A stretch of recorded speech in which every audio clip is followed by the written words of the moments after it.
Hello students, welcome. मैं हूं गौरव काबरा और आप सभी का एक ब्रांड न्यू लेक्चर में स्वागत कर रहा हूं। हम लोग पढ़ रहे थे एफआरए और आज से एफआरए में इंपॉर्टेंट रीडिंग शुरू हो जाएंगी। जी हां, तो इसका मतलब यह है कि अब कंसंट्रेशन लेवल अपना बढ़ाने शुरू कर दीजिए। अगर एफआरए को अभी तक लाइटली ले रहे तो लाइटली लेना बंद कर दीजिए। This is where the real struggle starts. यहां से जितना कुछ भी आपको पढ़ाया जाएगा, हर एक चीज खरा सोना होगा। मैं हर चीजों को बहुत अच्छे से पिन पॉइंट करने वाला हूं। लगभग हर एक लाइन इंपॉर्टेंट है और जैसे जैसे मैं आपसे कहूं प्रैक्टिस करते जाओ तो प्रैक्टिस करते जाना। बिना प्रैक्टिस के समझ लेना कि यहां पे आपका एफआरए में सक्सेस गारंटीड है ही नहीं। So do a lot of practice along with studying obviously. तो इस वीडियोस को देखिए, वीडियोस के बाद में जैसे जैसे मैं बोलूंगा वैसे वैसे प्रैक्टिस भी करनी है। जहां तक बात है इस रीडिंग की, तो ऑब्वियसली हम इसको काफी सारे पार्ट्स में स्प्लिट करेंगे। आपने ऑलरेडी देखा है ये पार्ट 1 है, सो पार्ट 2 भी ऑब्वियसली आपके सामने होगा। प्रोबेबली मैं तो अभी शूट कर रहा हूं शुरू, तो मुझे नहीं पता कितने पार्ट्स मैं भी रिकॉर्ड करने वाला हूं, but you can clearly see कि आपके डेटाबेस में कितने पार्ट्स आए हैं। So we are starting off with this brand new reading. This is understanding income statements. I would say this reading is very repetitive in nature. काफ़ी सारी चीज़ें यहाँ पे ऐसी है जो हमने इससे पहले की रीडिंग्स में या फिर इसके बाद के रीडिंग्स में पढ़नी है। एंड मैंने क्या किया आपके लिए, मैंने इस चैप्टर को इजी गोइंग बनाने के लिए ना ही पीछे वाले स्टफ्स को इन्वाइट किया है और ना ही जो हमें आगे पढ़ना है उसको बहुत ज़्यादा खुल करके आपके सामने यहाँ प्रेजेंट किया है। ऑब्वियसली उस कारण से कई सारे प्रैक्टिस प्रॉब्लम्स हैं इंस्टीट्यूट मैट के जो आप नहीं कर पाओगे even after doing this video. ये मैं आपको बता दूं, इनफैक्ट अपने मटेरियल में लिखा हुआ भी है कि कौन कौन से क्वेश्चन आप अभी नहीं कर पाओगे। सो एकदम निश्चिंत रहो, सब चीज बहुत प्लान्ड मैनर में हम लोग पढ़ने वाले हैं, तो उसके लिए आप एकदम निश्फिक्र रहिए। शुरुआत करते हैं इस रीडिंग की। हम लोग इस फर्स्ट पार्ट में 4 लर्निंग आउटकम्स कवर करने वाले हैं। Learning outcome A, B, C and D, जिसमें बी और सी तो साथ में एक सिंगल ग्रुप है और डी अलग से हमें और पढ़ना है। तो we'll do these 4 learning outcomes. Let's just start with learning outcome A. Learning outcome A की अगर मैं बात करूं तो सर इस लर्निंग आउटकम में हमें जो बात करनी है, जो बात छेड़नी है, वो है कि इनकम स्टेटमेंट जो होता है, यानी कि जिसको हम आम भाषा में प्रॉफिट एंड लॉस स्टेटमेंट कहते हैं, उसके क्या क्या कंपोनेंट्स होते हैं, यानी कि what comprises an income statement, and इसके अलावा इसके प्रेजेंटेशन करने के कितने फॉर्मेट्स हमारे पास में अवेलेबल हैं। Looks like a straight forward learning outcome. मुझे नहीं लगता यहाँ पे कोई बहुत ज़्यादा हमसे मेहनत कराई जाएगी। आइए देखते हैं क्या क्या बातें। सबसे पहले आपको ये फ्लेवर दिया गया है कि इनकम स्टेटमेंट एक्चुअल में होता क्या है। तो देखो, हम लोग सब जन जानते हैं, प्रोबेबली जो इंजीनियरिंग बैकग्राउंड से हैं उनको नहीं पता, तो उनके लिए ही प्रोबेबली ये एक इंट्रोडक्शन है कि जो भी इनकम स्टेटमेंट्स होते हैं या फिर में जो पीएल अकाउंट होते हैं, वो किसी भी एंटरप्राइज के, किसी भी ऑर्गेनाइजेशन के प्रॉफिट या लॉस जो अकर होते हैं उसकी सिचुएशन बताते हैं। इसे हम लोग बोलते हैं फाइनेंशियल रिजल्ट्स। क्या कहते हैं? Financial results. हम इसके बाद वाला जो चैप्टर पढ़ेंगे बैलेंस शीट, उसमें हम सुनेंगे फाइनेंशियल पोजीशन, लेकिन यहां होता है फाइनेंशियल रिजल्ट्स। ये बात का ध्यान रखिएगा। दैट मीन्स कंपनी ने पूरे साल भर में कैसा काम किया, कितना प्रॉफिट किया या कितना लॉस किया, उसका रिजल्ट जो स्टेटमेंट बताएगा, उस स्टेटमेंट को हम लोग बोलते हैं इनकम स्टेटमेंट या फिर प्रॉफिट और लॉस स्टेटमेंट, आप बोल सकते हो इसको। इसकी खास बात ये होती है कि ये एक पर्टिकुलर पीरियड के लिए बनता है। पीरियड यानी कि हम लोग जब इनकम स्टेटमेंट बनाते हैं तो हम हेडिंग में देते हैं फॉर द ईयर एंडेड। हम लोग ऐसे करके लिखते हैं फॉर द ईयर एंडेड। अब इसका मतलब क्या हो गया? इसका मतलब ये हो गया कि पूरा साल अंत होने पे हमने इसका प्रिपरेशन किया है। तो दिस रिजेंबल्स द प्रॉफिट और loss earned for the entire period, not on a particular date. इस चीज का ध्यान देना है। यानी कि अब से आपको कोई भी पूछेगा कि इनकम स्टेटमेंट क्या होता है, तो 2 बातें बोलिएगा उसको। Number 1, income statement represents the financial results of a company. किसी भी कंपनी का जो फाइनेंशियल रिजल्ट आएगा उसको रिप्रेजेंट करता है। And number 2, it belongs to a particular period, not to a particular date. यानी कि the results are shown for an entire period, not for a particular date. ये 2 बातों का विशेष तौर पे ध्यान रखना है। यही आपको यहाँ पे इंट्रोडक्शन में दिखाई देगा। यहाँ लिखा है income statement presents information on financial results. ठीक है, आपको इंफॉर्मेशन मिलती है किसकी? Financial results of a company over a period of time, यानी कि ये आपके पूरे दिए हुए समय में आपने कितना रिजल्ट अर्न किया, ये उसका आपको जानकारी देता है। चलो, ये तो सिंपल था। So about income statement is done. Next we are jumping on to income statement equation. This I would say is the fundamental equation जिसका आपको हमेशा ध्यान देना है। और ये इक्वेशन ये कहता है कि आपको एक तरफ लेने हैं इनकम, एक तरफ लेने हैं एक्सपेंसेस, दोनों को आपस में नेट कराना है, and whatever you will get is known as net income. Net income को हम लोग आमतौर पे पैट भी बोलते हैं, यानी कि प्रॉफिट आफ्टर टैक्स।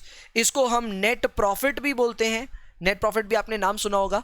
सो ये कई अलग अलग नाम हैं, थोड़ा बहुत डिफरेंसेस जरूर होता है इनमें आपस में, लेकिन आप इसको इंटरचेंजेबली यूज कर सकते हो। सो नेट में अगर मैं कहूं तो नेट इनकम कोई पूछे तो बताना net income is income minus expenses. So आमतौर पे पहले क्या होता था वो मैं आपको बता दूं, पहले पीएल अकाउंट ना एक्चुअल में एक टी फॉर्म अकाउंट बनता था, ठीक है। उसमें सारी इनकम आप क्रेडिट साइड में दिखाते थे और सारे एक्सपेंसेस आप डेबिट साइड में दिखाते थे। जो नेट में आता था दोनों का डिफरेंस वो आपका हो जाता था नेट इनकम। बट आजकल हालात बदल गए हैं, पीएल अकाउंट कोई भी टी फॉर्म में नहीं बनाता। This is prepared in a vertical format, यानी कि आप शुरुआत में अपनी सारी इनकम दिखा दो, उसमें से अपने सारे एक्सपेंसेस को लेस कर दो, what ever you will be left with is either your profit और लॉस। Got the point? तो आपको इनकम में से एक्सपेंसेस को माइनस करना है and you will get your net income. This equation is known as income statement equation, इस बात का ध्यान रखना है। अब आते हैं कंपोनेंट्स ऑफ इनकम स्टेटमेंट में। This is where the real requirement of this learning outcome starts. हमारे इस लर्निंग आउटकम में दो चीजें हमसे पूछी गई थी, प्रेजेंटेशन के बारे में और एक था कंपोनेंट्स के बारे में। This is where we are starting the fundamental things in this learning outcome. अगर इनकम स्टेटमेंट के मैं कंपोनेंट्स की बात करूं तो 4 कंपोनेंट्स होते हैं और ये याद रखने हैं आपको। पहला है इनकम, दूसरा है एक्सपेंसेस, तीसरा है आपका गेन्स एंड लॉसेस, चौथा है आपका नेट इनकम। हम सबके ऊपर में बात करेंगे। सबसे पहले हम बात करने वाले इनकम या फिर रेवेन्यू, यहाँ पे लिखा हुआ है, एक ही बात है ऐसे देखा जाए तो सर इनकम का डेफिनेशन आपने प्रोबेबली पढ़ा है, ठीक है, इससे पहले की लर्निंग आउटकम्स में आपने पढ़ा है। इनकम क्या होता है? Income is an inflow of economic benefits. Clear है? Income is an inflow of economic benefits, जिसके वजह से आपकी इक्विटी बढ़ती है और आपका एसेट बढ़ता है, या फिर इक्विटी बढ़ती है और लायबिलिटी घटता है। आई होप आपको ये वाला याद रहा होगा। फिर से मैं बता दूं, इनकम होता है एक ऐसा इकोनॉमिक बेनिफिट जिसके कारण आपकी इक्विटी बढ़ती है, एसेट बढ़ता है, या फिर में लायबिलिटी बढ़ता, ठीक है, या फिर लायबिलिटी घटती है। इनमें से कुछ एक काम होगा। Got the point? उसे हम कहते हैं इनकम। रेवेन्यू भी उसी को कहेंगे। शर्त यह है कि वो इनकम आपके बिजनेस के कोर ऑपरेशन से अगर आएगी तो ही हम उसे रेवेन्यू कहेंगे। एग्जाम्पल के तौर पे आई एम अ ट्यूटर, तो मैं आपको अगर कोई कोर्स सेल करता हूं, मैं अगर आपको कोर्स में एनरोलमेंट कराता हूं, तो वो जो मेरी इनकम होगी उसे मैं कहूंगा रेवेन्यू। बट फॉर एग्जाम्पल अगर मैंने मान लो कोई अपने यहाँ पे पुराना एसी था, उसको सैल्वेज उससे अर्न किया या फिर उसको कबाड़ में बेचा है, तो वो मेरी रेवेन्यू नहीं होगी। इस बात को समझना, बिकॉज एसी सेल ऑफ करना मेरा कोर बिजनेस नहीं है। मेरा कोर बिजनेस है एजुकेशनल कंटेंट बनाना और वही एनरोल कराना स्टूडेंट्स को। So in that case I would say that मेरा revenue would be any income coming from the core business activities, that is known as revenues. आइए डेफिनेशन देखते हैं। डेफिनेशन में लिखा है रेवेन्यू में, revenue is the income generated from the sale of goods और services in the normal course of business, यानी कि जो आमतौर पे आप अपने बिजनेस में करते हो, उस दौरान अगर आपने कोई गुड्स या सर्विस बेच करके कोई इनकम जनरेट की तो उसे हम कहते हैं रेवेन्यू। चलो अच्छा है। Number B point talks about net revenue. अब इस पे प्लीज ध्यान दीजिएगा, इस पे सवाल आ सकता है। नेट रेवेन्यू क्या होता है? सिंपल है, आप जो रेवेन्यू करते हो उसमें से अगर आप अपने सेल्स रिटर्न्स को माइनस कर दो तो वो बन जाता है नेट रेवेन्यू। एग्जाम्पल के तौर पे सपोज करो मैंने किसी अपने ग्राहक को 50,000 रुपए का गुड सेल किया, लेकिन उसको घर जाने के बाद में समझ में नहीं आया, उसने 5,000 के गुड्स को वापस रिटर्न कर दिया। तो मेरा क्वेश्चन आपसे ये है कि मैंने नेट में एक्चुअल में कितना सेल किया उसको, तो आपका जवाब होना चाहिए भैया 45,000। नेट का मतलब ही होता है कि सब कट कटा करके ग्रॉस में से कुछ काट दो तो आ जाता है नेट। तो यहां सिंस हम बात कर रहे हैं रेवेन्यूज की, so we will take the gross revenue and we will deduct the revenue, I would say returned या सेल्स रिटर्न्स, वो अच्छा बोलने में लगता है। तो हम अपने सेल्स रिटर्न्स को जब माइनस कर देंगे उसमें से तो आ जाएगा नेट रेवेन्यू। इस बात का ध्यान रखना। फॉर्मूला अगर आप लिखना चाहो तो प्लीज कहीं पे लिख लो, net revenue is equal to gross revenue minus sales returns. Net revenue is equal to gross revenue minus sales returns. Please ये बात लिख लो आप कहीं पे, अगर आप ये फॉर्मूला लिखना चाह रहे हैं तो, ठीक है। चलिए मैं आपके लिए फिर भी लिख ही देता हूं, net revenue is equal to gross revenue minus sales returns, net revenue is equal to gross revenue minus sales returns. ठीक है सर, चलिए आगे बढ़ते हैं हम लोग एक्सपेंसेस की ओर। रेवेन्यू का काम पूरा हो चुका है। मैंने आपको पहले इनकम का डेफिनेशन रिवाइज कराया था। Income is an economic benefit या फिर flow of economic benefit that results in increase in equity और इंक्रीज इन एसेट और डिक्रीज इन लायबिलिटी। ये हमने पढ़ा हुआ है पहले से, ठीक है। और अभी हमने ये भी सीख लिया कि अगर हम अपने बिजनेस के नॉर्मल कोर्स में कोई इनकम अर्न करते हैं तो उसे हम कहते हैं रेवेन्यू, और अगर हम अपने ग्रॉस रेवेन्यू में से सेल्स रिटर्न माइनस कर दे तो आ जाता है नेट रेवेन्यू। इतना हम सीख चुके हैं। आगे बढ़ते हैं। Next we are going to talk about expenses. तो भैया रेवेन्यू अर्न करने के लिए बिजनेस में खर्चे करने पड़ते हैं। So all the expenses that you are incurring in order to earn that revenue is known as expenses. जैसे एग्जाम्पल के तौर पे अगर मैं अगेन अपने बिजनेस ऑपरेशंस की बात करूं तो मेरे यहाँ पे जितना भी मैं कोर्स आपके लिए डेवलप कर रहा हूं, जितना भी वीडियो कोर्स डेवलप कर रहा हूं, उससे जो भी एनरोलमेंट फी मुझे मिलती है वो ऑब्वियसली मेरी रेवेन्यू है। But I have certain expenditures जिसको मेरे को देना पड़ता है ताकि ये कंटेंट आप तक पहुंचे। जैसे कि यहाँ मेरा स्टूडियो का रेंट, इसके अलावा यहाँ के overheads, salary to the staff वगैरह वगैरह। तो ये सारे जो मेरे खर्चे हैं इनको मैं बोलूंगा एक्सपेंसेस, यानी कि these are those cost which have been incurred to bring in these revenues. ये रेवेन्यू को हासिल करने के लिए आपके कुछ खर्चे लगे हैं और उन्हीं खर्चों को हम लोग बोलते हैं expenses. Expenses are cost incurred to generate revenue known as expenses. चलो ये हो गया अपना काम। एक्सपेंसेस की बहुत बेहतरीन बात यह है कि इसको आप ग्रुपिंग दो तरह से कर सकते हैं। एग्जाम्पल्स दिए हैं, याद रखना है, ये इंपॉर्टेंट सेक्शन है, प्लीज याद रखिएगा इसको। आप चाहें तो एक्सपेंसेस को ना ग्रुप कर सकते हैं। ग्रुपिंग करने के लिए दो तरह से कर सकते हैं, एक नेचर के अनुसार और एक फंक्शन के अनुसार। नेचर का एग्जाम्पल है डेप्रिसिएशन, ठीक है। नेचर का एग्जाम्पल क्या है? डेप्रिसिएशन। अब नेचर का एग्जाम्पल डेप्रिसिएशन, इसका मतलब क्या है मैं बताता हूं। सपोज करो मेरी एक बहुत बड़ी फैक्ट्री है, ठीक है। फैक्ट्री में कुछ मशीनें हैं, सपोज करो कुछ कंप्यूटर्स हैं, एंड देन फिर मेरी एक ऑफिस भी है जहां पे वहां पे भी एक कंप्यूटर्स हैं। अब देखिए ये सीधी सी बात है, कंप्यूटर्स हैं तो डेप्रिशिएट तो करेंगे ही, whether it be in factory और it be in office.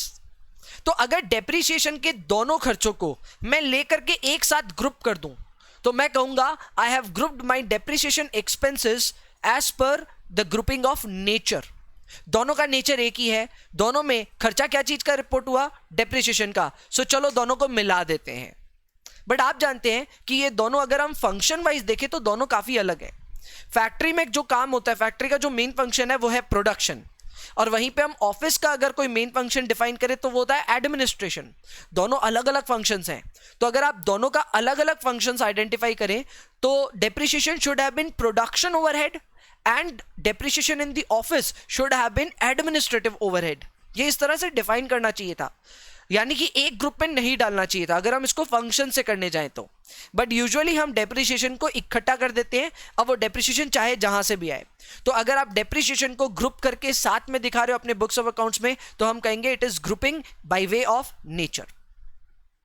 Next example जो है वो है कॉस्ट ऑफ गुड्स सोल्ड, और वो है grouping by way of function. अब ये कैसे grouping by way of function है मैं आपको बताता हूं।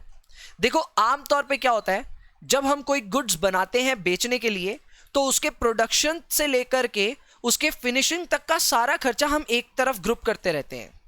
लेकिन उसके बाद सपोज करो हमने बना तो दिए अपने गुड्स, ठीक है, लेकिन उसके बाद में हमारे बिजनेस के और भी खर्चे हैं, जैसे कि हमको अपने सैलरी देनी पड़ती है स्टाफ को, हमने अपना ऑफिस का रेंट देना पड़ता है, हमने इलेक्ट्रिसिटी देनी पड़ती है। तो आप इनको क्या अपने goods of cost of goods sold में जोड़ते हो क्या? जवाब है नहीं। हम ये मानते हैं कि कॉस्ट ऑफ गुड्स सोल्ड में हमको सिर्फ उन खर्चों को जोड़ना चाहिए जो प्रोडक्शन की एक्टिविटी से डायरेक्टली लिंक्ड है, और जो प्रोडक्शन की एक्टिविटी से डायरेक्टली लिंक्ड नहीं है यानी कि हमारे इनडायरेक्ट एक्सपेंसेस हैं, उनको हमको कॉस्ट ऑफ गुड्स सोल्ड में जोड़ने की दरकार नहीं है। हम कॉस्ट ऑफ गुड्स सोल्ड में सिर्फ वही खर्चे जोड़ेंगे जो डायरेक्टली हमारे प्रोडक्शन की एक्टिविटी से लिंक्ड है। अगर आप इस तरह से भेदभाव कर रहे हो, इस तरह से अगर आप अपने कॉस्ट को ग्रुपिंग कर रहे हो तो वो ग्रुपिंग हुई एज पर फंक्शन, क्योंकि आपने फंक्शन के हिसाब से खर्चों को बांटा है कि भाई प्रोडक्शन का खर्चा अलग और नॉन प्रोडक्टिव खर्चे अलग। तो अगर इस तरह से फंक्शनिंग करते हैं तो वो हो गई grouping by way of functions. आपको क्या याद रखना है एग्जाम के लिए? बस इतना कि एक्सपेंसेस को फंक्शंस और नेचर दोनों के हिसाब से हम लोग डिफरेंशिएट कर सकते हैं, ग्रुपिंग कर सकते हैं, एंड किसका क्या डेफिनेशन है वो याद रखना। हमेशा याद रखना कि नेचर के हिसाब से जो ग्रुपिंग है उसका एग्जांपल है डेप्रिसिएशन, और फंक्शन के हिसाब से जो ग्रुपिंग है उसका एग्जांपल है cost of goods sold. Obviously ये एग्जांपल्स एग्जॉस्टिव नहीं है, बट ये सेम एग्जांपल्स आपके इंस्टीट्यूट के बुक में दिए हुए हैं, तो फिर मेरे हिसाब से इसके चांसेस थोड़े ज्यादा होते हैं एग्जाम में डायरेक्टली अगर पूछ ले तो। सो ऑलवेज रिमेंबर दिस, ठीक है। आगे बढ़ते हैं, next up is gains and losses. ये वो एग्जांपल आ गया जो मैंने अभी थोड़ी देर पहले आपको दिया था। मैंने बोला था कि मैंने अपने यहाँ पे एक एसी थी, उसको कबाड़ में बेच डाला। ऑब्वियसली कबाड़ में बेचेंगे तो या तो उससे फायदा हो जाएगा या तो उससे नुकसान हो जाएगा। चाहे जो भी हो, आप उसे रेवेन्यू नहीं कह सकते। रेवेन्यू इसलिए नहीं कह सकते क्योंकि ये आपका कोर बिजनेस ऑपरेशन नहीं है, या आपने, मैं कह सकता हूं, नॉन कोर एक्टिविटी की है। तो एनी इनकम या एनी लॉस या any gain derived from any activity which is not core to your business, then that is known as gains और लॉसेस। याद रखिएगा, the amount generated from non operating activities, these are known as gains and losses. And last है net income. तो net income हम already ऊपर एक definition पढ़ के आए थे, which was incomes minus expenses. अब उसको थोड़ा सा इलेबोरेटिव फॉर्म में हम पढ़ रहे हैं। यहां लिखा है net income is equal to revenues minus expenses plus gains minus losses. यानी कि आप सबसे पहले अपने कोर बिजनेस इनकम को यानी कि रेवेन्यू को ले रहे हो, फिर कोर बिजनेस एक्सपेंसेस ले रहे हो, फिर गेन्स एंड लॉसेस को भी यहां पे एडजस्ट कर दे रहे हो। यानी कि नेट इनकम में ऑपरेटिंग और नॉन ऑपरेटिंग दोनों एक्टिविटीज की तरफ से आने वाले अमाउंट्स होते हैं, ये बात याद रखना। Net income is a collection of both operating as well as non operating results, सबको मिला करके हम बोलते हैं net income. Got the point? चलो, ये अपना हो गया। Next we are going to talk about presentation. अगर हम इनकम स्टेटमेंट की प्रेजेंटेशन की बात करें तो दो तरह की होती है, एक होता है सिंगल स्टेप और एक होता है मल्टी स्टेप। ये रहा, यहां लिखा हुआ है सिंगल स्टेप और मल्टी स्टेप।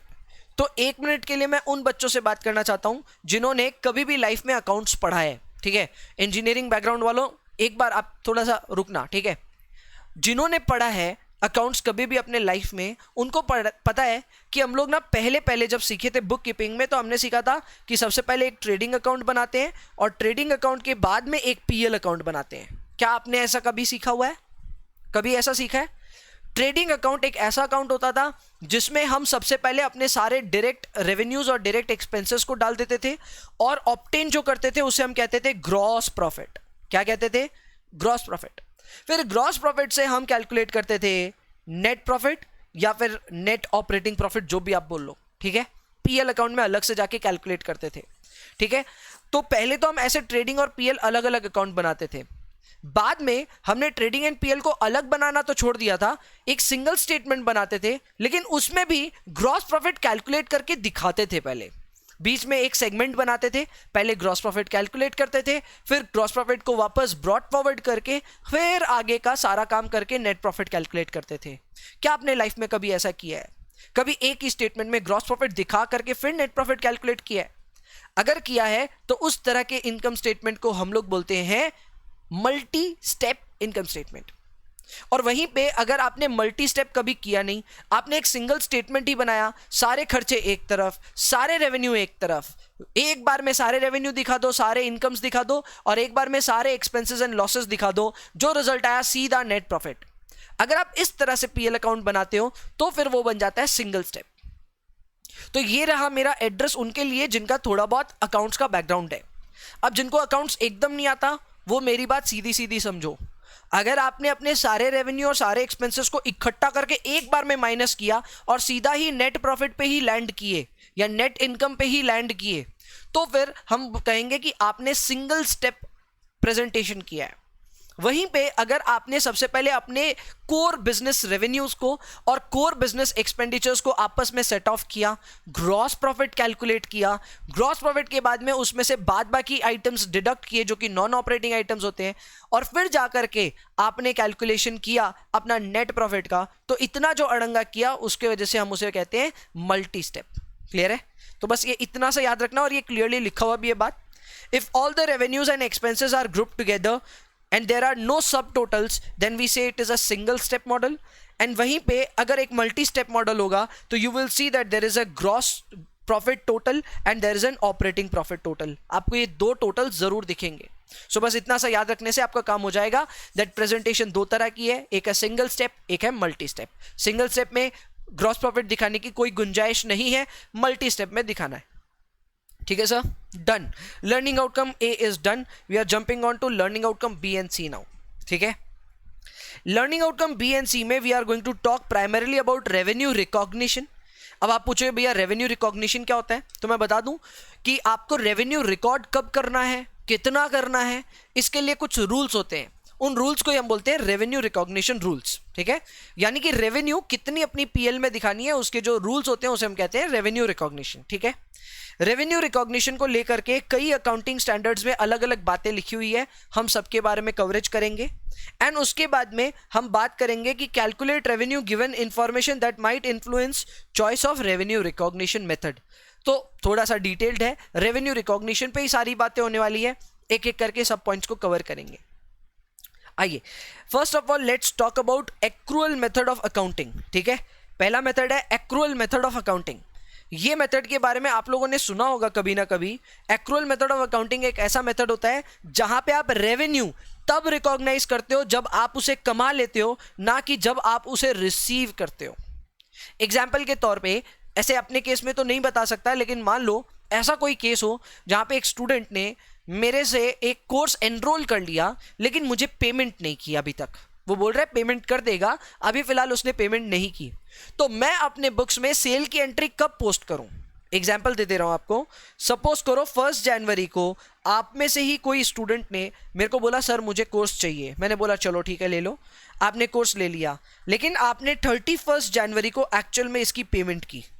ठीक है, अगर ऐसा होगा तो मुझे अपना रेवेन्यू रिकॉग्नाइज कौन से दिन करना चाहिए? 1 जनवरी को करना चाहिए कि 31 को करना चाहिए? तो as per accrual accounting method आपको ये रेवेन्यू रिकॉग्नाइज करना चाहिए 1 जन को। क्यों? क्योंकि 1 जन को ही मैंने अपना जब कोर्स एनरोल करा दिया एक बच्चे को प्रोवाइड कर दिया अपने कोर्स को, यानी कि मैंने अपनी तरह से जो मेरा ऑब्लिगेशन था वो पूरा कर दिया है। मैंने अपनी तरफ से रेवेन्यू रिकॉग्नाइज करना उसी समय सही है। अब यहां पे पैसे आए नहीं आए वो बात की बात है, पैसा कब आए वो भी बात की बात है। आपको सिर्फ ये समझना है क्या आपने यहां पे रेवेन्यू रिकॉग्नाइज करना है या नहीं करना।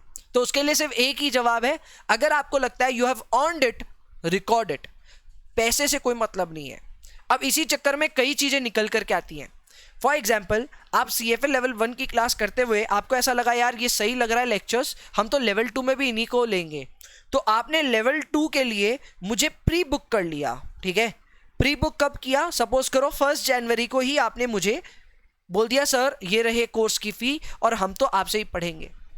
लेकिन आपका एनरोलमेंट हो रहा है, सपोज करो 30 जुलाई को आपको कोर्स मैं प्रोवाइड करूंगा। ठीक है, बहुत दूर है क्योंकि ऑब्वियसली रिजल्ट आएगा, टाइम लगेगा। मैं आपको सपोज करो 30 जुलाई को सपोज करो कोर्स प्रोवाइड करूंगा। तो इस बीच में मेरा क्वेश्चन ये है कि मुझे अब रेवेन्यू कब रिकॉर्ड करनी चाहिए, 1 जन को कि 30 जुलाई को? इसका जवाब है 30 जुलाई। अगेन इस बात को समझिए, पेमेंट कब आया वो रेलिवेंट नहीं है, आपने कब अपना काम पूरा किया वो रेलिवेंट है। यानी कि सेल्स या रेवेन्यू शुड बी रिकॉर्डेड और recognized only when you have earned it, you have made it possible, you have completed your obligations. Otherwise आपको रिकॉर्ड करने का दरकार नहीं है। स्ट्रिक्टली पेमेंट बेसिस पे तो करना ही नहीं है। Got the point? ये है एक्रूअल अकाउंटिंग। नेक्स्ट है disclosure of revenue recognition policy. तो यहां पे इतना ही बोला है कि किसी भी कंपनी का रेवेन्यू रिकॉग्निशन का हो सकता है अपना अलग पॉलिसी हो। जो भी पॉलिसी होगा उनको उसका डिस्क्लोजर देना पड़ेगा in their notes to financial statements. Notes to financial statements में उनके डिस्क्लोजर को एज एन एनालिस्ट ऑब्वियसली आपको ऑब्जर्व करना है। You have to read these instructions really well so that you get an understanding कि company ये revenue recognise अच्छे से कर रही है या नहीं कर रही। ये मैं आपको बता दूं, रेवेन्यू रिकॉग्निशन अगर आपने पॉलिसीज ढंग से नहीं देखी तो कई कॉर्पोरेट फ्रॉड्स हैं, कई सारे ऐसे केसेस हुए हैं जहां पे रेवेन्यू रिकॉग्निशन को लेके लफड़े हो गए थे। तो वो चीजें आपसे मिस आउट हो सकती हैं। हम लोग चार्टर्ड अकाउंटेंट्स भी हैं, तो हम लोग जब ऑडिट्स भी करते हैं तो उस समय भी ये चीजें इंश्योर करती हैं कि रेवेन्यू रिकॉग्निशन की कंपनी की पॉलिसी दुरुस्त है कि नहीं है। थोड़ी देर आगे हम इसी वीडियो में शायद या फिर अगले वीडियो में पता नहीं, हम लोग इसके ऊपर में बात भी करेंगे कि कब रेवेन्यू रिकॉग्निशन खतरनाक हो जाता है और कब रेवेन्यू रिकॉग्निशन काफी ज्यादा कंजर्वेटिव हो जाता है। विल टॉक अबाउट दैट, चिंता मत कीजिए। सो यहाँ पे हमने दो बातें बेसिकली पढ़ी है अभी इस लर्निंग आउटकम में कि पहला एक्रूअल अकाउंटिंग क्या होता है और दूसरा प्रेजेंटेशन आप जो करते हो कि आपका रेवेन्यू रिकॉग्निशन का पॉलिसी क्या है वो कहाँ करते हो, कहाँ ये डिस्क्लोजर देते हो। तो जवाब है डिस्क्लोजर हम देते हैं नोट्स टू फाइनेंशियल स्टेटमेंट में। एंड एज एन एनालिस्ट हमारा ये जिम्मेवारी भी है कि हम उस पॉलिसी को अच्छे से पढ़े, कंपनी की क्या पॉलिसी है उसको समझें। चलिए, दिस इज डन। आगे बढ़ते हैं। This I think is the most important section in your entire learning outcome. ये है रेवेन्यू रिकॉग्निशन पे एक converged accounting standard by IASB and FASB। आमतौर पे IASB और FASB में 36 का ही आंकड़ा रहता है, बट 2014 एंड ऑनवर्ड्स मैं कह सकता हूं कि इन दोनों ने ही अपने मिलजुल करके कॉन्वर्ज स्टैंडर्ड्स बनाने का काम किया, यानी कि इकट्ठे मिलकर के एक सिंगल स्टैंडर्ड बनाने का काम किया। ये सिंगल स्टैंडर्ड गाइड करता है आपको कि आपको रेवेन्यू रिकॉग्नाइज कब करना चाहिए। आमतौर पे रेवेन्यू रिकॉग्निशन के रूल्स IASB के हिसाब से यानी कि IFRS के हिसाब से अलग होते हैं और US गैप के हिसाब से अलग, तो आपस में काफी कॉन्फ्लिक्ट रहता है। तो इन्होंने दोनों ने मिलकर के एक सिंगल कॉन्वर्ज स्टैंडर्ड बनाया। ये 2014 की बात है जब ये कॉन्वर्ज स्टैंडर्ड आया ऑन रेवेन्यू रिकॉग्निशन। तो इसमें जो भी नियम कायदे लिखे हैं वो आपको पालन करने होते हैं। आइए देखते हैं क्या क्या लिखे हैं। सबसे पहले इसका इंट्रोडक्शन जो है वो ये है कि मई 2014 में IASB और FASB यानी कि जो हमारी डेवलपमेंट बॉडीज हैं IFRS की और US गैप की, उन्होंने इन कॉन्वर्ज स्टैंडर्ड्स को इशू किया था फॉर रेवेन्यू रिकॉग्निशन। और ये प्रिंसिपल बेस्ड अप्रोच रखते हैं रेवेन्यू रिकॉग्निशन को लेकर के। आपको शायद पता होगा कि अपना जो IFRS है वो भी प्रिंसिपल बेस्ड ही है, करेक्ट ना। वो भी क्या है, प्रिंसिपल बेस्ड है। जहां पे हमारी बात है US गैप की तो वो रूल बेस्ड है। याद है कि नहीं है? नहीं है तो कोई बात नहीं, रिवीजन करोगे तो याद आएगा। तो प्राइमरीली मैं कह सकता हूं कि IASB और FASB का जो ये कॉन्वर्ज स्टैंडर्ड है ये थोड़ा IFRS से मिलता जुलता आपको लगेगा। नेक्स्ट है स्टेप्स फॉर रेवेन्यू रिकॉग्निशन, यानी कि आपको रेवेन्यू रिकॉग्निशन करने से पहले कुछ स्टेप्स करने पड़ेंगे। सबसे पहले आप आइडेंटिफाई कीजिए कि आपका आपके कस्टमर के साथ कॉन्ट्रैक्ट क्या है। एग्जाम्पल के तौर पे अगर मैं आपकी और मेरी बात करूं, ठीक है, although it's a relationship between teacher and student, but ठीक है बिजनेस के हिसाब से भी मुझे समझाना है। तो ये समझो कि मैं हूं बिजनेसमैन, आप हो कस्टमर्स। क्लियर है? या फिर चलो मैं नहीं तो एडिटर्स है बिजनेसमैन, आप हो कस्टमर्स। ठीक है, एडिटर्स के साथ बढ़िया बैठता है। मैं as an individual role teacher का ही रोल एस्टैब्लिश करूं तो बेटर है। तो मैं आपको बता दूं कि एडिटर्स जो है उसको सबसे पहले ये आइडेंटिफाई करना पड़ेगा रेवेन्यू रिकॉग्निशन करने से पहले कि आपके साथ यानी कि आप जो कस्टमर और एडिटर्स के उनका आपसी में रिलेशनशिप क्या है, क्या कॉन्ट्रैक्ट के टर्म्स हैं। कॉन्ट्रैक्ट के टर्म्स बहुत स्ट्रेट फॉरवर्ड हैं। आप जो फी दोगे उसके बदले आपको लेवल 1 के सारे वीडियोस मिलेंगे, दिए हुए व्यूज, सपोर्ट जो भी है, PDF फाइल सब आपको मिलेंगे। ये सीधा सीधा कानून है, करेक्ट। तो पहले एडिटर्स को ये कॉन्ट्रैक्ट आइडेंटिफाई करना पड़ेगा। नंबर 2, उसे ये आइडेंटिफाई करना पड़ेगा कि उसकी परफॉर्मेंस ऑब्लिगेशन क्या बनती है। तो सर एडिटर्स की परफॉर्मेंस ऑब्लिगेशन ये बनती है कि 10 के 10 सब्जेक्ट पे जो कोर्स प्रॉमिस्ड है वो डिलीवर हो जाए, स्टूडेंट को प्रॉपर्ली इंस्टॉल हो जाए एंड स्टूडेंट उसको देखना शुरू कर दे। अगर वहां तक का काम हो गया तो मैं कहूंगा एडिटर्स का फिलहाल का काम हो गया, performance obligation have been done.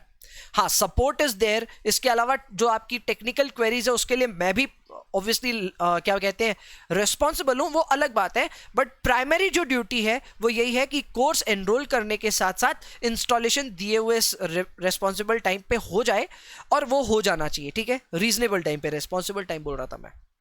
ठीक है, तो आपको ये आइडेंटिफाई भी करेगा editors. Then editors will determine कि आपका ट्रांजैक्शन प्राइस क्या रहा। तो ट्रांजैक्शन प्राइस जो भी रहेगा लेवल 1 का वो भी डिटरमाइन किया जाएगा। Was this our transaction price, तो ये भी आपको आइडेंटिफाई करना है। एंड उसके बाद में you have to allot the transaction price to the performance obligation in the contract. अब ये ऐसा है, अब ये थोड़ा सा ट्रिकी एरिया है। कई बार हम लोग भी ऐसा करते हैं कि हम लोग ना अपने सारे जितने भी सब्जेक्ट्स हैं एक बार में प्रोवाइड नहीं करते। कुछ सब्जेक्ट्स आपको एक गुच्छे में देंगे, आप पहले वो देखो फिर और देंगे, वो देखो फिर और देंगे, करेक्ट।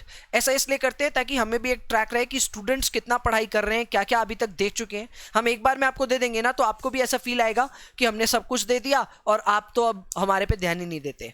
तो इसलिए ऐसे स्टेजेस में हम देते हैं। अब क्वेश्चन ये आता है कि सपोज करो अगर हमारी फीस 20,000 रुपए है, ठीक है, इट्स नॉट, बट एक बार मान लेते हैं हमारी फीस 20,000 रुपए है और 10 सब्जेक्ट्स है। ठीक है, एकदम आंख बंद करके मैं ऐसे ही कैलकुलेशन कर रहा हूं, हालांकि ऐसे कैलकुलेशन नहीं हो सकता। तो मान लेते हैं 2,000 रुपए पर सब्जेक्ट की आपकी रेवेन्यू बनती है। क्लियर है क्या? तो इसका मतलब क्या बनता है पता है? इसका मतलब ये बनता है फोर्थ पॉइंट का, यानी कि डी नंबर पॉइंट का, कि आपको ट्रांजैक्शन प्राइस उतना ही रिकॉग्नाइज करना चाहिए जितना पार्ट ऑफ परफॉर्मेंस ऑब्लिगेशन आपने अभी तक अदा किया है। यानी कि अगर सपोज करो हमने आपको 3 सब्जेक्ट्स भेजे हैं, तो हमें ये पूरा का पूरा 20,000 अपना रेवेन्यू रिकॉग्नाइज नहीं करना चाहिए। We should recognize only up to a extent of 6,000। क्यों? क्योंकि 2,000 पर सब्जेक्ट है, तो 3 सब्जेक्ट का कितना होगा? 6,000। इस तरह से हमें रेवेन्यू रिकॉग्नाइज करना चाहिए, ये अकाउंटिंग स्टैंडर्ड बोल रहा है। चलो ठीक है। एंड लास्ट में आपको यही बोला है, देखो वही बात बोल रहा है, रिकॉग्नाइज रेवेन्यू व्हेन और as the entity satisfies a performance obligation. यानी कि आप आइडेंटिफाई करो कि आपका हर ऑब्लिगेशन के साथ कितना रेवेन्यू अटैच्ड है, एंड जैसे जैसे आपकी ऑब्लिगेशन कंप्लीट होते जाएगी आप रेवेन्यू रिकॉग्नाइज करता शुरू करो। तो ये है पूरा तरीका जिस हिसाब से आप रेवेन्यू रिकॉग्नाइज करोगे। एक बार फिर से दोहराऊंगा जरूर। समझिए, सबसे पहले एडिटर्स को किसी भी अपने कस्टमर के साथ में, किसी भी अपने स्टूडेंट के साथ में कॉन्ट्रैक्ट आइडेंटिफाई करना होगा कि भैया हमारा कॉन्ट्रैक्ट क्या है। तो हमारा कॉन्ट्रैक्ट बहुत सिंपल है। कॉन्ट्रैक्ट में हम 10 सब्जेक्ट्स के आपको वीडियोस देंगे, चार्ज कर रहे हैं सपोज करो 20,000 का fee, so it becomes pro rata basis पे 2,000 रुपीज पर सब्जेक्ट। ठीक है। Now our performance obligation would be कि हम कोर्स दें आपको, एंड योर इज कि आप ट्रांजैक्शन प्राइस उसके लिए दो। सो ट्रांजैक्शन प्राइस भी हमने डिस्कवर कर लिया, 3 स्टेज यहां पे कंप्लीट कर लिए। चौथा स्टेज ये है कि हमें अपनी परफॉर्मेंस ऑब्लिगेशन के साथ में रेवेन्यू को लिंक करना होगा, जो कि हम ऑलरेडी कर चुके हैं। 10 सब्जेक्ट 20,000 का ट्रांजैक्शन प्राइस और 2,000 पर सब्जेक्ट का एक रफ कैलकुलेशन हमने बैठाया। So what will happen is कि हम जितने जितने परफॉर्मेंस ऑब्लिगेशन करते रहेंगे उतना उतना हमको रेवेन्यू रिकॉग्नाइज करना है। एग्जाम्पल के तौर पे अगर हमने 5 सब्जेक्ट आपको दिए, वी विल रिकॉग्नाइज 2,000 इंटू 5 यानी कि 10,000। हमने 6 दिए तो 12,000। Got the point? सो जैसे जैसे आप सब्जेक्ट्स देते जाओगे वैसे वैसे आप रेवेन्यू रिकॉग्नाइज करोगे। This is how it should be implemented. Got the point? ये है इस अकाउंटिंग स्टैंडर्ड का कहना। आई होप ये सारे स्टेप्स आपको अब अच्छे से समझ में भी आ गए और याद भी हो गए होंगे। ठीक है, done. Steps for revenue recognition is done. Next we come to recognition of related cost. Recognition of related cost. तो रिलेटेड कॉस्ट में सबसे पहले जो आपके सामने नाम आ रहा है वो है इंक्रीमेंटल कॉस्ट। इंक्रीमेंटल कॉस्ट का मतलब आप समझ लो एक्स्ट्रा कॉस्ट। ठीक है, आप अभी तक जितना इनकर कर रहे थे वो अलग, इसके अलावा जो आप एक्स्ट्रा इनकर करोगे वो अलग। एग्जाम्पल के तौर पे सपोज करो ना, ऐसा होता नहीं है यूजुअली अपने केस में, पर सपोज करो कि हर स्टूडेंट पे, ठीक है, हम लोग अपनी एक वेबसाइट से ये सारा काम कर रहे हैं, हर स्टूडेंट तक पहुंच रहे हैं। So we have to actually pay the website certain amount, ठीक है, टू रीच अवर स्टूडेंट। ठीक है, सपोज करो वी हैव टू पे certain amount. So the question lies कि रेवेन्यू हासिल करने से पहले अगर आपने ऐसा कोई खर्चा किया, रेवेन्यू से पहले ही कर दिया, ठीक है, तो उस खर्चे का क्या करें? तो अपना अकाउंटिंग स्टैंडर्ड कहता है कि उस खर्चे को आपको करना है कैपिटलाइज। क्या करना है? कैपिटलाइज। एग्जांपल और बताता हूं। सपोज करो रेवेन्यू रिकॉग्निशन से पहले ये डेवलपमेंट फेज चल रहा है, हम कोर्स डेवलप कर रहे हैं। ऑब्वियसली बात है इस कोर्स को डेवलप करते वक्त कई सारे खर्चे भी लग रहे हैं। उन खर्चों का क्या होगा? तो उन सारे खर्चों को हम करेंगे कैपिटलाइज, यानी कि हम उनको अपने पीएल में नहीं डालेंगे, हम उनको एसेट्स में डालते रहेंगे। All the expenditure that we are incurring for developing this course we will capitalize it. और जैसे जैसे कोर्स में हम रेवेन्यू रिकॉग्नाइज करेंगे वैसे वैसे ही हम डेप्रिसिएशन कर करके अपने खर्चे को धीरे धीरे रिकॉग्नाइज करेंगे। ये अकाउंटिंग स्टैंडर्ड कह रहा है for all the cost which are incurred before we book our revenues. ठीक है, इसको देखो कैसे लिखा है इन्होंने लिखा है दीज आर इंक्रीमेंटल कॉस्ट, यानी कि extra cost for obtaining a contract और फुलफिलिंग अ कॉन्ट्रैक्ट। किसी कॉन्ट्रैक्ट को करने से पहले का ये खर्चा है, ठीक है, must be capitalised. Obtaining a contract है, ये ध्यान रखिएगा, ठीक है, ऑब्टेनिंग अ कॉन्ट्रैक्ट। नेक्स्ट है, नेक्स्ट पॉइंट इंपॉर्टेंट है, ये बात याद रखिएगा, ठीक है। अब ये तो चलो ये मैं कह सकता हूं अकाउंटिंग स्टैंडर्ड आ गया, ठीक है, उसके बाद में ये नियम फॉलो हो रहा है। पर क्या आपको लगता है ये अकाउंटिंग स्टैंडर्ड आने से पहले यही नियम फॉलो होता था? नहीं भैया, कौन करता था कैपिटलाइज? सब लोग रेवेन्यू में डाल देते थे, यानी खर्चा हुआ सीधा पीएल में डाल दो, खर्चा हुआ सीधा इनकम स्टेटमेंट में शो कर दो। कोई भी भैया ऐसे थोड़ी ना कैपिटलाइज करता था, ये तो अब बोलता अकाउंटिंग स्टैंडर्ड कैपिटलाइज करने को। तो मेरा क्वेश्चन आपसे ये है कि सपोज करो ये काम हम काफी पहले से कर रहे हैं, 2014 से भी पहले से कर रहे हैं, ठीक है। तो पहले हम क्या करते थे, जितना भी मेरा खर्चा हुआ फॉर डेवलपिंग अ कोर्स सारा का सारा किस में डाल दिया? पीएल में। जाहिर सी बात है my profit and loss would have been taken a setback, यानी कि मेरा प्रॉफिट 2014 से पहले धड़ाधड़ गिरा होगा, because these cost are huge, बहुत बड़ा कॉस्ट होता है ये। अब 2014 के बाद मैं इन्हीं खर्चों को करना शुरू कर दिया कैपिटलाइज, यानी कि मैं उन खर्चों को पीएल में नहीं डाल करके उनको एसेट में डाल के थोड़ा थोड़ा डेप्रिसिएशन के माध्यम से अपने इनकम स्टेटमेंट में दिखाता हूं। तो मेरा यहां पे कहना यह है कि 2014 से पहले यही प्रैक्टिस मैं कुछ और करता था और 2014 के बाद मैंने प्रैक्टिस बदल दी। इसका इंपैक्ट मेरे प्रॉफिट्स पे क्या आएगा, जरा सोचिए, 2 सेकंड का आपको समय दूंगा। मेरा प्रॉफिट इससे बढ़ेगा कि घटेगा, जरा सोचिएगा। हम लोग एनालिस्ट बनने जा रहे हैं तो इतना सोचना पड़ेगा। पहले मैं अपना सारा खर्चा एक बार में दिखा देता था, अब मैं अपना खर्चा थोड़ा थोड़ा करके दिखाता हूं, तो इससे मेरा प्रॉफिट बढ़ेगा कि घटेगा? जवाब है बढ़ेगा। इससे मेरा प्रॉफिट क्या होगा? बढ़ेगा। और इसी पॉइंट को यहां पे पॉइंट नंबर 2 में लिखा हुआ है, if incremental costs were expensed in the years before adopting the converse standard, यानी कि स्टैंडर्ड को अपनाने से पहले अगर आप अपने सारे खर्चे को एक्सपेंस करते थे, then the company's profitability would appear to be higher under the converse standard, यानी कि पहले के मुकाबले आपकी प्रॉफिटेबिलिटी इंप्रूव हो जाएगी just because you are now following this converse standard। I hope आप इस चीज को अच्छे से समझ पाए। ठीक है, आगे बढ़ते हैं। डिस्क्लोजर रिक्वायरमेंट्स पे अगर मैं बात करूं तो डिस्क्लोजर रिक्वायरमेंट नंबर 1 ये है कि आपको डिस्क्लोज करनी पड़ेगी all the information about the contracts. ठीक है, आपको ये सारा बताना पड़ेगा। कॉन्ट्रैक्ट्स में आपको ये भी बताना पड़ेगा कि कौन सा कॉन्ट्रैक्ट कौन सी कैटेगरी को बिलोंग करता है, सेग्रीगेशन करना पड़ेगा। ये सेग्रीगेशन हो सकता है on the base of geographic region और on the base of type of product और टाइप ऑफ कस्टमर और प्राइसिंग टर्म्स, कुछ भी हो सकता है। यानी कि आप तैयार रहिए कि आप अपने कॉन्ट्रैक्ट को ढंग से बाइफरकेट करके भी बता पाएं कि भैया ये कौन से प्रोडक्ट से रेवेन्यू आया। यानी कि आप ब्रॉड एंट्री ऐसे मत कीजिए। सपोज कीजिए there are numerous courses which I am teaching, तो क्या मैं हर बार जब भी कोई कोर्स किसी बच्चे को दूंगा तो क्या मैं सेल्स टू समथिंग लिखूंगा? नहीं, मुझे आइडेंटिफाई करना पड़ेगा कि मैंने कौन सा कोर्स को सेल किया है। अगर ऐसा नहीं करूंगा तो ये डिस्क्लोजर रिक्वायरमेंट फुलफिल नहीं हो पाएगी, इस बात का ध्यान रखिएगा। क्लियर है क्या? दूसरा है companies must disclose information related to revenue recognition. हम ऑलरेडी इसके बारे में पढ़ के आ चुके हैं। ये सारा चीज आपको कहां मिलता है sir? Notes to financial statement. Notes to financial statement. इधर एग्जांपल दिया हुआ है किस किस तरह की इंफॉर्मेशन, जैसे कि जजमेंट में अगर कोई चेंज आया तो भी आपको दिखाना है, परफॉर्मेंस ऑब्लिगेशन क्या क्या बाकी है वो बतानी है, ट्रांजैक्शन प्राइस क्या था, किस तरह अलॉट हुआ ऑब्लिगेशंस को, और बाद बाकी कॉन्ट्रैक्ट रिलेटेड एसेट्स या लायबिलिटीज के जो बैलेंसेस हैं वो भी आपको शो करने पड़ेंगे। Got the point? तो ये इनकी डिस्क्लोजर रिक्वायरमेंट्स हैं।